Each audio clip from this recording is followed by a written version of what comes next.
Saludos amigas, amigos, ustedes sintonizan Acento TV y este es su espacio a partir de ahora. Como todos los martes tenemos la presencia del profesor Luis González, politólogo e internacionalista, y vamos a tocar un tema de mucha actualidad, la situación en Afganistán, que más o menos ustedes tienen nociones de lo que ha ocurrido, pero el profesor González nos va a hablar con mayor conocimiento de causa. ¿Qué tal? ¿Cómo está usted? Todo excelente, gracias Gustavo. Sí, definitivamente este es un tema que está en la palestra y aunque esté muy lejos, como decía Richard Bach, ningún lugar está lejos, y menos hoy, en este que mundo tenemos de hoy. Tanta comunicación, cualquier situación allá, si eso se profundiza, podría afectar el planeta.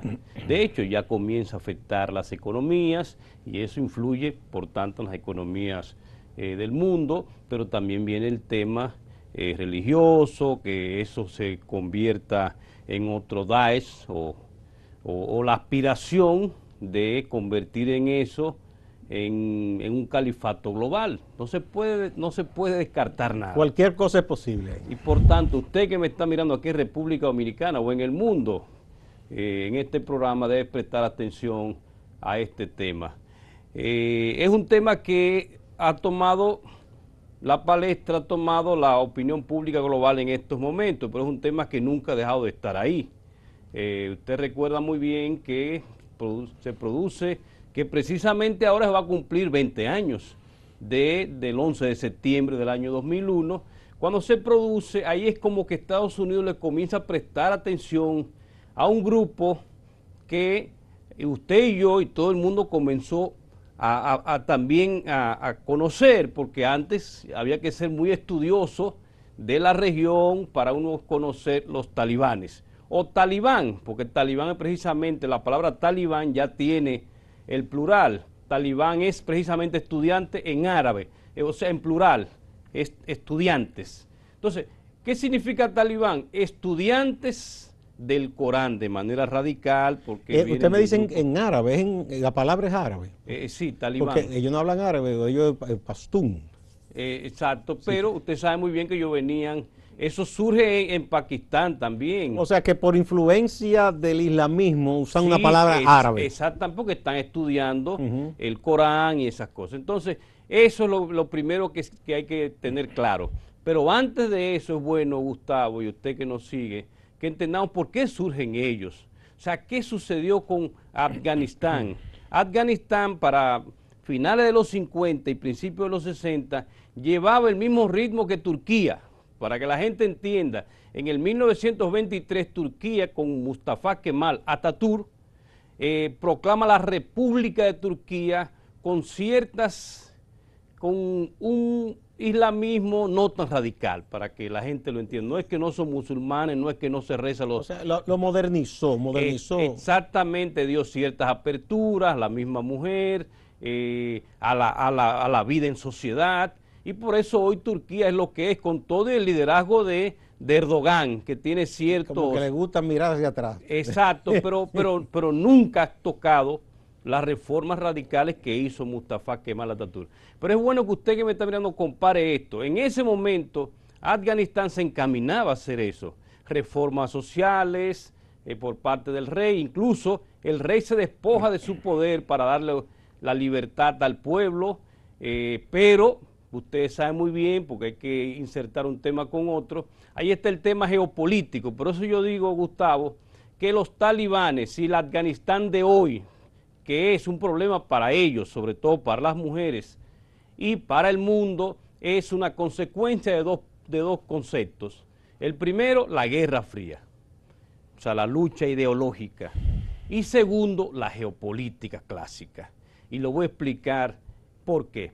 La Guerra Fría porque en ese momento estaba la Unión Soviética y Estados Unidos debatiéndose el planeta desde el punto de vista ideológico. Esa fue la etapa de la Guerra Fría, estaba hablando de 1955, 60. Ahí estaba en su apogeo. Exactamente, en su mejor momento.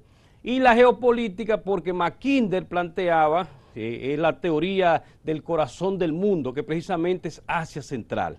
esa es una zona importantísima desde el punto de vista geopolítico. Y los rusos, que lo tenían ahí más cerca que Estados Unidos, no iban a permitir que entonces, esos son los dos conceptos que traen consigo, primero, que la reforma que está produciendo el rey y que encaminaban a Afganistán a lo que yo entiendo que... A un Estado moderno. Exactamente, que ese era el camino que llevaba.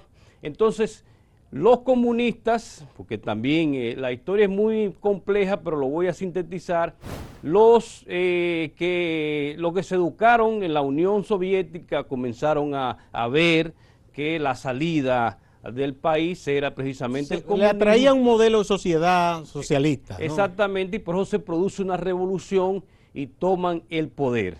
Al tomar el poder, entonces viene una reforma que en vez de traer beneficios para el pueblo, lo que hacen es precisamente lo contrario. Las culturas que tenía el pueblo, el campesino, los cambios que había producido el rey, el crecimiento que ya tenía Afganistán, pues se va reduciendo en esa etapa del comunismo.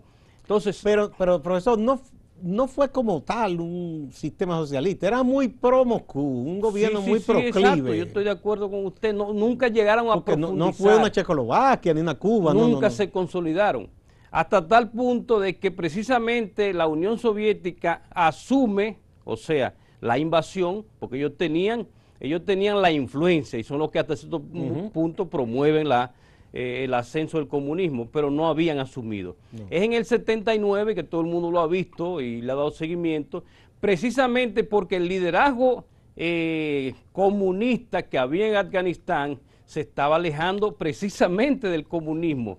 Y ellos dijeron, bueno, pero esto puede afectar el comunismo, puede afectar la idea. Un área de influencia de ellos. Sí. Exactamente, entonces por eso es que lo asumen y colocan a un liderazgo títere y lo asumen en el 79. Eso entonces trae como consecuencia que unos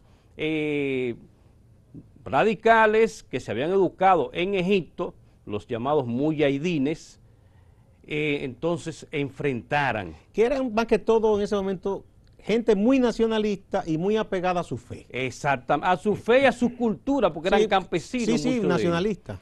Exacto, entonces los muyahidines enfrentan a la Unión Soviética, el ejército y todo eso, que no pudieron controlarlo porque es un territorio muy accidentado.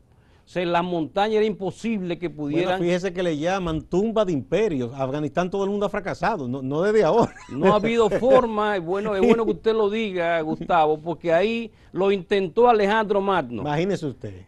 Cuando quería conquistar toda Asia Central, lo intentó luego Gengis Khan, que fue el gran conquistador. Estamos hablando que el mayor imperio del planeta continuo en toda la historia de la humanidad, no creo que se vaya a repetir, fue el mongol, que comenzaba casi en Japón, pero fracasa porque quería también Japón, y ahí 2 veces el viento, por eso el concepto de los kamikazes no es más que viento divino.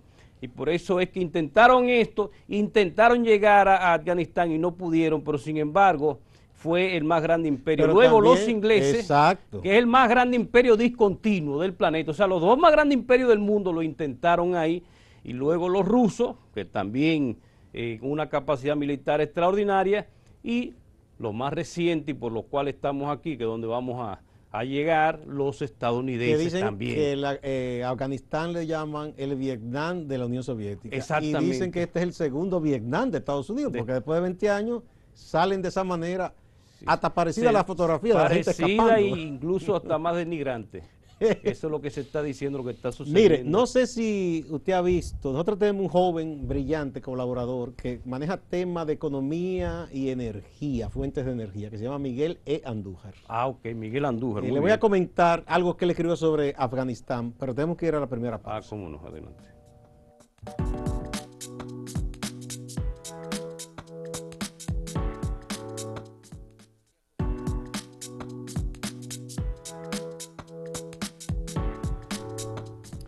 Continuamos con el profesor Luis González, que nos está dando explicación del presente y de la historia de Afganistán y por qué ha sido tan difícil. Grandes imperios han fracasado en conquistar a este pueblo aguerrido, pero al mismo tiempo, qué desdicha ha tenido ese pueblo, porque tiene potencial para el desarrollo, pero no ha podido lograrlo. Totalmente. Lo que quería hacerle mención del colaborador claro. Miguel E. Andújar, un joven sí. brillante que escribe de energía y economía aquí los domingos en Acento, Sí. que él dice que las mayores reservas de litio y tierras raras, que son esos minerales que son para estas tecnologías modernas, incluso para asuntos espaciales, están en Afganistán. Y por eso en Estados Unidos muchos dicen, pero ¿cómo el gobierno sale y deja esa riqueza? Que los chinos le tienen la vista puesta y los rusos ahora. Sí, ese tema precisamente lo estaba dejando porque yo considero que ahí es donde sintetizas todo, porque estamos hablando de que grandes riquezas están ahí. Sin embargo, ninguno de los que intentaron tuvieron tiempo de explotar, ni siquiera Estados Unidos en 20 años, porque nunca controlaron del todo, es otra cosa. El Estados Unidos que acaba de salir estuvo en las principales ciudades, lo mismo pasó con la Unión Soviética, estuvo en las principales ciudades, trató de llevar a la gente que ahí viene, y es por eso que quiero llevarlo en el orden cronológico, que ahí viene porque surgen los talibanes. Es que cuando ya Rusia no pudo en el campo, porque incluso tenía un helicóptero que era el que podía y más o menos cierto control, y con el apoyo de Arabia Saudita y sobre todo de Estados Unidos, entonces le ponen en manos de los muyahidines un misil que podía destruir ese derribaba, helicóptero. que era un helicóptero que se ponía el más poderoso de su momento. Exactamente. Entonces le derribaban hasta 1 y 2 diarios, que costaba $10 millones, o sea, desde el punto de vista económico no era insostenible para la Unión Soviética. Entonces, ¿qué trae como consecuencia eso? Que se produzca el atacar el campo con todo lo que significa destruir toda la agricultura, destruir todo para que la gente se fuera a la ciudad, que era donde ellos podían controlarlo. Pero eso trae entonces que las mujeres y los niños, estamos hablando de cientos de miles, se vayan a los países más cercanos, entre ellos Pakistán. En Pakistán, la llamada madraza, lo estoy haciendo rápido porque sé que tenemos poco tiempo, la llamada madrazas, que era unos grupos religiosos radicales, fueron los que educaron a esos niños.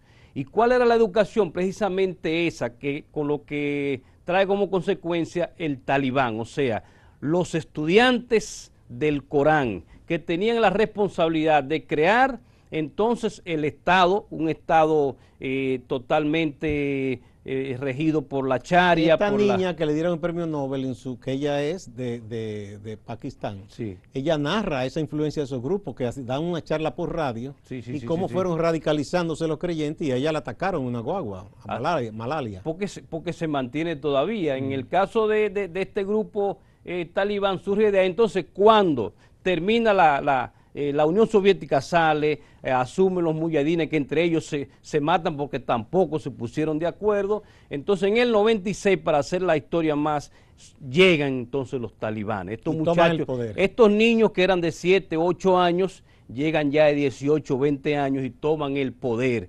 En el 96, es por eso que ya para el 2001, ya ellos habían apoyado a todo el que era radical, entre ellos Al Qaeda y Osama Bin Laden, y por eso es la vinculación. Y usted y yo, hace 20 años que comenzamos a escuchar el nombre de los talibanes. Hay que decir algunas cosas, profesor, en ese interregno, cuando ellos todavía eran parte de la resistencia nacionalista contra la invasión soviética, hay que decir que Estados Unidos los apoyó.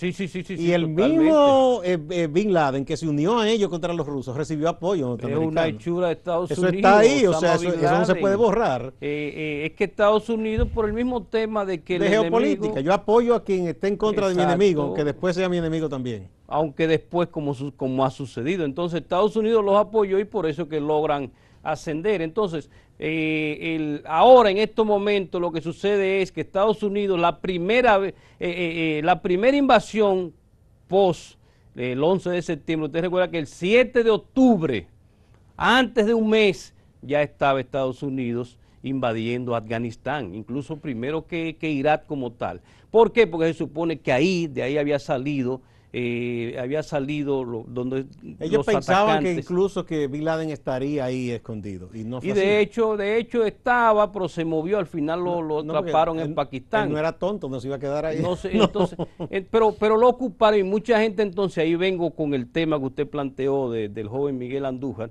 Mucha gente pensó que precisamente era porque Estados Unidos sabe las riquezas que hay ahí. aunque en ese momento, hace 20 años, hay que decirlo, todavía las tierras raras y el litio no eran tan importantes en la economía global. Es bueno que se entienda eso. En estos momentos que vamos a la movilidad eléctrica, donde la mayoría de los autos van a ser eléctricos, las baterías son la mayoría con el litio, esa batería grande que le ponen debajo los autos. Y por eso y es la que de los teléfonos móviles, computadoras. Exactamente, todo eso con litio. Y tierras raras para esas pantallas de ese iPad o ese celular o ese televisor que usted nos está mirando ahora, se hace con las tierras raras. Los plasmas, los televisores. Exacto, entre otros recursos que tiene Afganistán, incluyendo el opio, hay que estar claro. Y bueno, dicen que también hay reservas de gas. Exacto, tiene grandes reservas, es un país rico. Lamentablemente que si hubiera seguido por eso comencé, en el ritmo que iba, hoy Afganistán quizás fuera una Turquía que usted pudiera ir, como usted va y visita ahora Estambul, que es una ciudad impresionante, así era Kabul.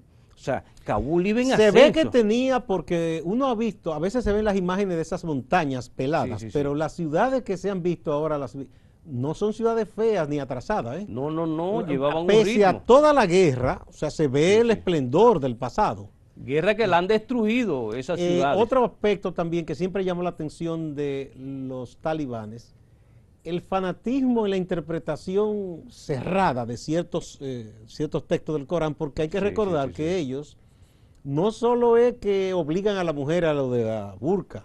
Los hombres tenían que tener una barba de al menos 2 puños hacia abajo. Claro. No se podía afeitar nadie. Y que fue en su momento un problema para el mundo cultural, todos los vestigios que hubo de cristianismo, que no había tanto, y del budismo, que habían unos monumentos gigantescos de Buda, lo destruyeron. Los explotaron, lo dinamitaron, que yo recuerdo cerraron que las escuelas. Muchos intelectuales, muchos arqueólogos le pidieron que no hicieran eso, y los explotaron todos. Sí, porque eso era parte de la historia de la humanidad, eran patrimonio de la humanidad. Y las escuelas, bueno, usted podía ir a Kabul y tener una noche de jazz, o sea, había de todo ahí, había era una ciudad teatros, cosmopolita, sí. Una ciudad en crecimiento. Cuando llegan los talibanes, ya la ciudad estaba medio destruida por los enfrentamientos entre los mujahidines, pero entonces viene esa parte que Gustavo acaba de señalar, es el tema cultural. La mujer ya no tenía ningún tipo de derecho ni a estudiar, tenía que estar así, sí, no podía salir a la calle sino con un acompañante. No podía manejar. No podía hacer nada, y eso es el temor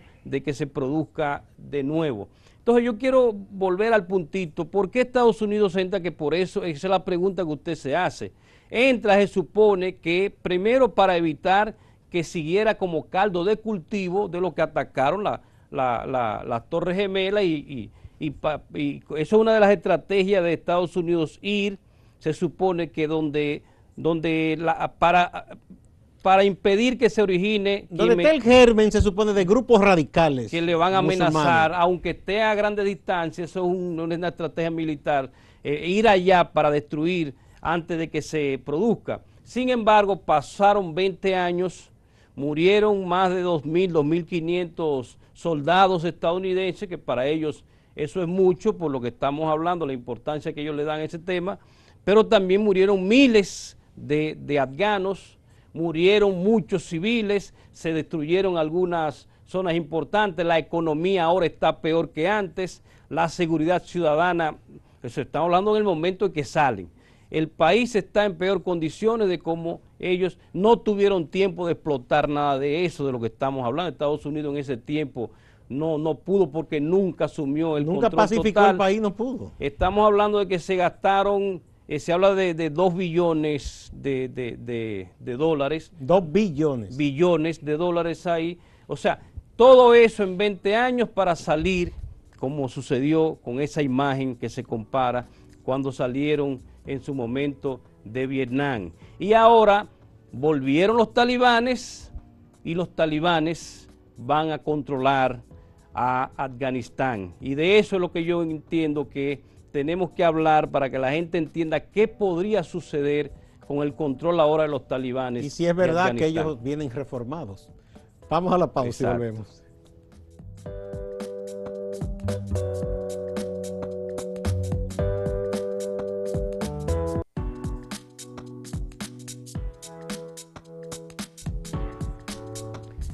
profesor Luis González nos está hablando hoy de la situación de Afganistán. ¿Qué viene entonces, profesor? No quiero terminar, Gustavo, sin mencionar también, porque mucha gente se dirá, ¿por qué estamos hablando de esto? Primero porque es importante y porque puede afectarnos. Pero la República Dominicana tiene relaciones diplomáticas con Afganistán, firmadas en el año 2010 por el embajador a la sazón, Hans Dannenberg Castellanos, que era embajador para toda dominicano esa zona. en India y concurrente en toda esa zona. Concurrente, pero no tenemos un local abierto. Pero naturalmente no tenemos embajada de nosotros allá y tampoco de ellos aquí, pero es bueno que se sepa que existen relaciones diplomáticas firmadas con Afganistán. Nosotros esperamos que ese país se organice, que ahí viene lo que usted plantea, de que ahora los talibanes lleguen un poco moderados y entiendan que la única manera de poder mantenerse ahí es si permiten ciertas libertades, no es el radicalismo, eso no va a conducir a nada, ni siquiera el radicalismo post-occidente, porque tampoco es una apertura, pero tampoco un radicalismo como el que tenían antes. Si ellos logran eso, Gustavo, reorganizan el país, permiten inversión extranjera de China. China, por ejemplo, no hace mucho, Gustavo, hace 2 semanas, estaba el primer ministro chino, Li Keqiang, recibiendo a una delegación de los talibanes, porque sabían que eso se iba a producir. Hay quien podrá criticar eso a China, pero yo creo que primero hay que ver qué es lo que ellos traen, hay que conversar. Exactamente. ¿Por dónde es que van? No, y puede haber inversión de cualquier país del mundo si es para producir riquezas para ellos y que establezca un sistema tipo Arabia Saudita o cualquier país.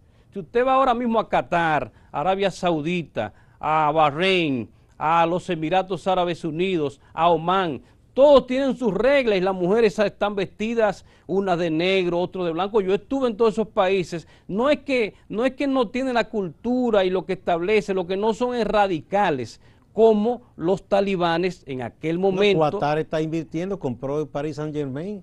Ese contrato de Messi, eso es de personas de Qatar que tienen mucho dinero. Precisamente, y es bueno que usted diga eso, y lo dejamos aquí para que en este programa demos la primicia, pero lo voy a decir, en los próximos meses usted va a ver una inversión importante de Qatar en República Dominicana.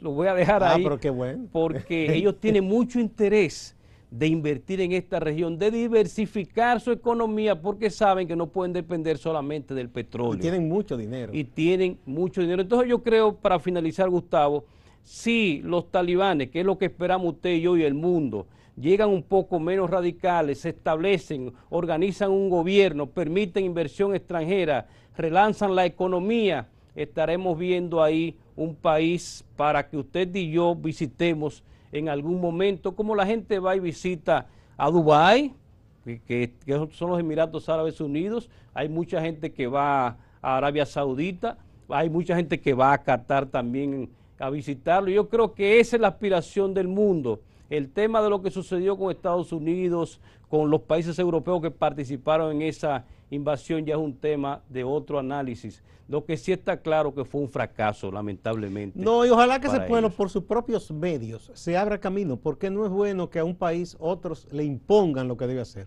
Al final eso es problemático. Así es. Quizá, por lo que uno vislumbra, usted es especialista, quizá el país de las potencias que pueda tener mejor relación en principio con ese gobierno de los talibanes nuevo, sea China, porque los soviéticos están viendo con cierto criterio práctico, ¿verdad? Pragmático, este nuevo gobierno, pero ellos no olvidan que ya hay una herida por la invasión que hubo. Exactamente. Y es más probable que los chinos se entiendan mejor.